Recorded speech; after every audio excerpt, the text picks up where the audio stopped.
ಯೋಜನೆಯಿಂದ ಸಾರಿಗೆ ಇಲಾಖೆಗೆ ಆರ್ಥಿಕ ಬಿಕ್ಕಟ್ಟು ಬರ್ತಾ ಇದೆ. ಈಗ ನೌಕರರಿಗೆ ಕೊಡಬೇಕಾಗಿರೋ 821 ಕೋಟಿ ರೂಪಾಯಿ ಹಣ ವೇತನ ಬಾಕಿ ಉಳ್ಕೊಂಡಿದೆ ಅನ್ನೋ ಮಾಹಿತಿ ಲಭ್ಯವಾಗ್ತಾ ಇದೆ. ನೌಕರರಿಗೆ ಕೊಡಬೇಕಾಗಿರೋ 821 ಕೋಟಿ ವೇತನ ಬಾಕಿ ಉಳಿಸಿಕೊಳ್ಳಲಾಗಿದೆ. ಸಾರಿಗೆ ಇಲಾಖೆ ಕಾರ್ಯದರ್ಶಿಗೆ ಈ ಬಗ್ಗೆ ಕೆಎಸ್ಆರ್ಟಿಸಿ ಎಂಡಿ ಅವರು ಪತ್ರ ಬರೆದಿದ್ದಾರೆ. 5418 ಕೋಟಿ ಬಿಡುಗಡೆಗೆ ರಾಜ್ಯ ಸರ್ಕಾರಕ್ಕೆ ಆಗ್ರಹ ಮಾಡಿದ್ದಾರೆ. ಸ್ಪೇರ್ ಪಾರ್ಟ್ಸ್ ಖರೀದಿ ಮಾಡೋದಕ್ಕೂ ಕೂಡ ಬಿಎಂಟಿಸಿ ಬಳಿ ಹಣವಿಲ್ವಂತೆ. ಈ ಬಸ್ಗಳ ಸ್ಪೇರ್ ಪಾರ್ಟ್ಸ್ ಏನಿದೆ ಅದನ್ನ ಖರೀದಿ ಮಾಡೋದಕ್ಕೂ ಕೂಡ ಬಿಎಂಟಿಸಿ ಬಳಿಯಲ್ಲಿ ದುಡ್ಡಿಲ್ಲ.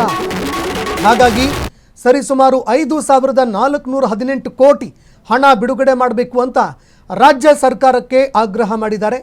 ಇದಕ್ಕೆ ಸಂಬಂಧಪಟ್ಟಂತೆ ಒಂದು ಪತ್ರ ಕೂಡ ಬರೆದಿದ್ದಾರೆ. ದೃಶ್ಯಾವಳಿಯಲ್ಲಿ ನೋಡ್ತಾ ಇದ್ದೀರಿ. ಒಟ್ಟು 418 ಕೋಟಿ ಇಷ್ಟು ದುಡ್ಡು ನಮಗೆ ನೀಡಿದೆ. ಈಗ ಮತ್ತೊಂದು ಕಡೆ ಸ್ಯಾಲರಿ ಕೂಡ ಕೊಟ್ಟಿಲ್ಲ ಅನ್ನೋ ಗಂಭೀರ ವಿಚಾರಗಳು ಹೊರಬರ್ತಾ ಇದೆ. ಹಾಗಾಗಿ ರಾಜ್ಯ ಸರ್ಕಾರ ಇದಕ್ಕೆ ಸಂಬಂಧಪಟ್ಟಂತೆ ಏನು ಮಾಡುತ್ತೆ ಅನ್ನುವಂಥದ್ದನ್ನು ನೋಡಬೇಕಾಗತ್ತೆ. ಈಗಾಗಲೇ ಸಾರಿಗೆ ಇಲಾಖೆ ಸಂಕಷ್ಟದಲ್ಲಿತ್ತು. ಈಗ ಮತ್ತಷ್ಟು ಸಂಕಷ್ಟಗಳು ಎದುರಾಗ್ತಾ ಇದೆ.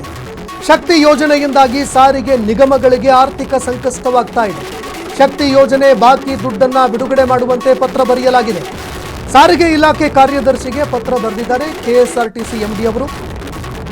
ಒಟ್ಟು 4 ನಿಗಮಕ್ಕೆ 5418 ಕೋಟಿ ರೂಪಾಯಿ ಬಿಡುಗಡೆ ಮಾಡಬೇಕು ಅಂತ ಪತ್ರ ಬರೆದಿದ್ದಾರೆ.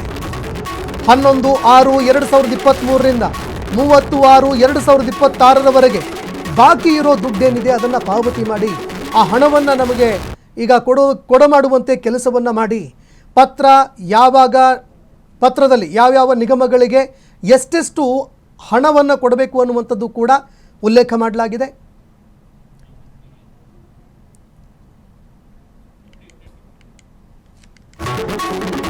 ಇನ್ನು ಸ್ಪೇರ್ ಪಾರ್ಟ್ಸ್ಗಳನ್ನು ಖರೀದಿ ಮಾಡೋದಕ್ಕೆ ಬಿಎಂಟಿಸಿ ಬಳಿಯಲ್ಲಿ ದುಡ್ಡಿಲ್ಲ. ಈಗಾಗಲೇ ಬಿಎಂಟಿಸಿ ನಿಗಮದಲ್ಲಿ 3 ತಿಂಗಳಿಂದ ಕಾಸಿಲ್ಲ. ಸಾರಿಗೆ ನೌಕರರಿಗೆ ಬಿಡುಗಡೆ ಮಾಡಬೇಕಾಗಿರೋ ವೇತನ ಈಗ ಬಾಕಿ ಉಳ್ಕೊಂಡಿದೆ. 821 ಕೋಟಿ ಹಣ ಇನ್ನೂ ಬಿಡುಗಡೆ ಮಾಡಿಲ್ಲ ಅಂತ ಪತ್ರ ಬರೆಯಲಾಗಿದೆ. ಸಾರಿಗೆ ನೌಕರರ ಮುಖಂಡ ಜಗದೀಶ್ ಅವರು ಆಕ್ರೋಶ ವ್ಯಕ್ತಪಡಿಸಿದ್ದಾರೆ. ಕೆಎಸ್ಆರ್ಟಿಸಿ ನಿಗಮಕ್ಕೆ 2943 ಕೋಟಿ, ಕೆಕೆಆರ್ಟಿಸಿಗೆ 999 ಕೋಟಿ, ಬಿಎಂಟಿಸಿಗೆ 1090 ಕೋಟಿ, ಇನ್ನು NWKSRTCಗೆ 1306 ಕೋಟಿ ಬಾಕಿ ಉಳಿಸಿಕೊಳ್ಳಲಾಗಿದೆ. ಬಾಕಿ ಕೊಡಬೇಕಾಗಿದೆ ಅನ್ನುವಂಥದ್ದನ್ನು ಕೂಡ ನಿಗಮದ ಎಂಡಿ ಅವರು ತಮ್ಮ ಪತ್ರದಲ್ಲಿ ಉಲ್ಲೇಖ ಮಾಡಿದ್ದಾರೆ. ಮೊದಲು ಈ ಬಾಕಿಯನ್ನು ಪಾವತಿ ಮಾಡಿ, ಸಾಕಷ್ಟು ಸಮಸ್ಯೆಯಲ್ಲಿ ಇದ್ದೀವಿ ನಾವು ಅಂತ ಈ ವಿಚಾರಕ್ಕೆ ಸಂಬಂಧಪಟ್ಟಂತೆ ಪತ್ರ ಬರೆದಿದ್ದಾರೆ. ಈ ಬಗ್ಗೆ ಮತ್ತಷ್ಟು ಮಾಹಿತಿ ಕೊಡ್ತಾರೆ ಪ್ರತಿನಿಧಿ ರೋಹನ್ ಫೋನ್ ಸಂಪರ್ಕದಲ್ಲಿ ಜಾಯ್ನ್ ಆಗಿದ್ದಾರೆ. ರೋಹನ್, ಬಿಎಂಟಿಸಿ, ಕೆಕೆಆರ್ಟಿಸಿ ಅದೇ ರೀತಿಯಾಗಿ NWKSRTCಯಲ್ಲಿ ಬಾಕಿ ಉಳಿಸ್ಕೊಂಡಿದ್ದಾರೆ ದುಡ್ಡು ಅನ್ನೋ ವಿಚಾರ ಈಗ ಬೆಳಕಿಗೆ ಬರುತ್ತಾ ಇದೆ.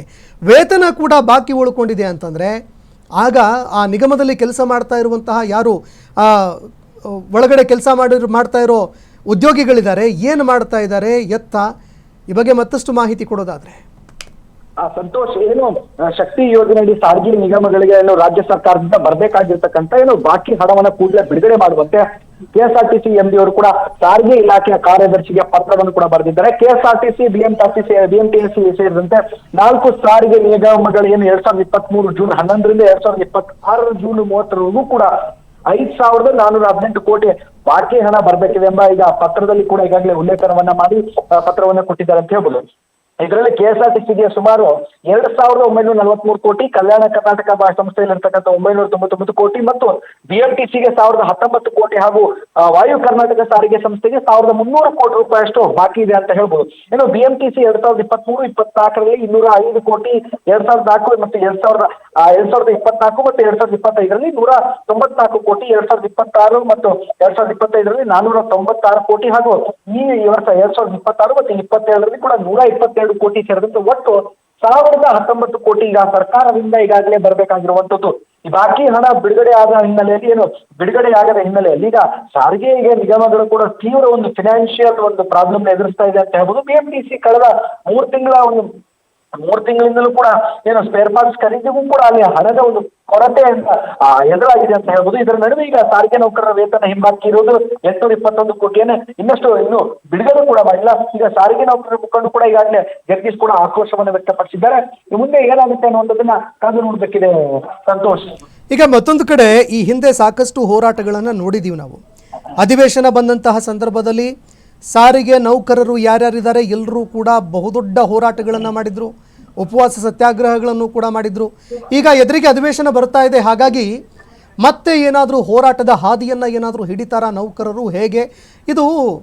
ಬರೀ ಯಾವಾಗ ಹೋರಾಟ ನಡೆಯುತ್ತೆ ತಾತ್ಕಾಲಿಕವಾಗಿ ಏನೋ ಒಂದು ಸ್ವಲ್ಪ ದುಡ್ಡು ಕೊಟ್ಟುಬಿಡೋದು, ಮತ್ತೆ ಏನಿದೆ ಅದೇ ರೀತಿಯಾದಂತಹ ಧೋರಣೆ ಮುಂದುವರಿಸೋದು, ಇದಕ್ಕೆ ಒಂದು ಸಂಪೂರ್ಣವಾಗಿರೋ ಪರಿಹಾರ ಸಿಗೋದು ಯಾವಾಗ ಅಂತ ಇದಕ್ಕೆಲ್ಲ?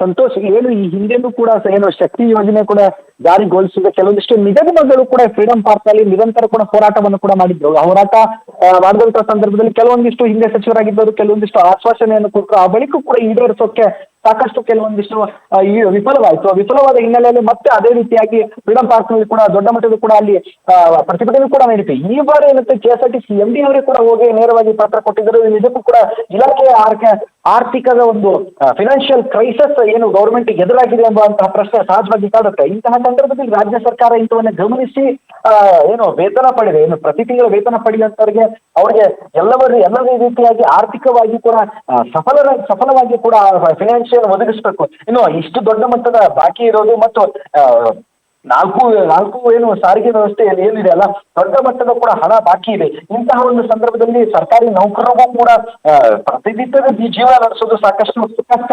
ಹೀಗಾಗಿ ರಾಜ್ಯ ಸರ್ಕಾರದನ್ನೆಲ್ಲ ಗಮನಿಸಿ ಏನು ಸಾರಿಗೆ ಒಂದು ಏನು KSRTC ಇರ್ತಕ್ಕಂಥ ಎಲ್ಲರಿಗೂ ಕೂಡ ವೇತನ ಬೇಗ ಬಿಡುಗಡೆ ಮಾಡಬೇಕು. ಇಲ್ಲ ಅಂತಂದ್ರೆ ಸರ್ಕಾರದ ಹಣ ವಿಳಂಬ ಆದಂತ ಸಂದರ್ಭದಲ್ಲಿ ನಿಜಕ್ಕೂ ಕೂಡ ಏನು ನೌಕರರಿಗೆ ದೊಡ್ಡ ಸಂಕಷ್ಟ ಗ್ಯಾರಂಟಿ. ಇನ್ನು ಸಾರಿಗೆ ನೌಕರರು ಕೂಡ ನೀಡಬೇಕಾಗಿತ್ತು ದೊಡ್ಡ ಮಟ್ಟದ ಕೋಟಿ ಮೊತ್ತದ ಹಣ ವೇತನ ಇರ್ತಾರೆ ಹಿಂಬಾಕಿ ಇತ್ತಲ್ಲ, ಅದೆಲ್ಲವೂ ಕೂಡ ನೌಕರರು ಕೂಡ ಬಿಡುಗಡೆ ಮಾಡಬೇಕು ಅನ್ನುವಂಥದ್ದು ಕೂಡ ಇವತ್ತು ಜಗದೀಶ್ ಅವರು ಕೂಡ ಒತ್ತಾಯವನ್ನು ಮಾಡಿದ್ದಾರೆ. ಒಟ್ಟಾರೆ ಸಾರಿಗೆ ಏನು ನಿಗಮಗಳನ್ನು ಆರ್ಥಿಕ ಸಂಕಷ್ಟ ತಳ್ಳಾಕೋಕೆ ರಾಜ್ಯ ಸರ್ಕಾರ ಯಾವ ರೀತಿಯಾಗಿ ಒಂದು ಇದನ್ನ ಬಗೆಹರಿಸುತ್ತೆ ಎಂಬುವಂಥದ್ದನ್ನ ಕಾದು ನೋಡ್ಬೇಕಿದೆ ಸಂತೋಷ್. ಧನ್ಯವಾದಗಳು ರೋಹನ್ ನಿಮ್ಮೆಲ್ಲ ಮಾಹಿತಿಗೆ. ಇನ್ನು ಸಹಜವಾಗಿ ಎದುರಾಗ್ತಾ ಇರುವಂತಹ ವಿಚಾರ, ಅಧಿವೇಶನ ಎದುರಿಗೆ ಬರ್ತಾ ಇದೆ, ಸಾರಿಗೆ ನೌಕರರು ಹೋರಾಟಕ್ಕೂ ಕೂಡ ಮುಂದಾಗಬಹುದು ಈ ಸಂದರ್ಭದಲ್ಲಿ. ಇದನ್ನು ರಾಜ್ಯ ಸರ್ಕಾರ ಯಾವ ರೀತಿಯಾಗಿ ನಿಭಾಯಿಸುತ್ತೆ ಅನ್ನುವಂಥದ್ದನ್ನು ಕೂಡ ನೋಡಬೇಕಾಗತ್ತೆ.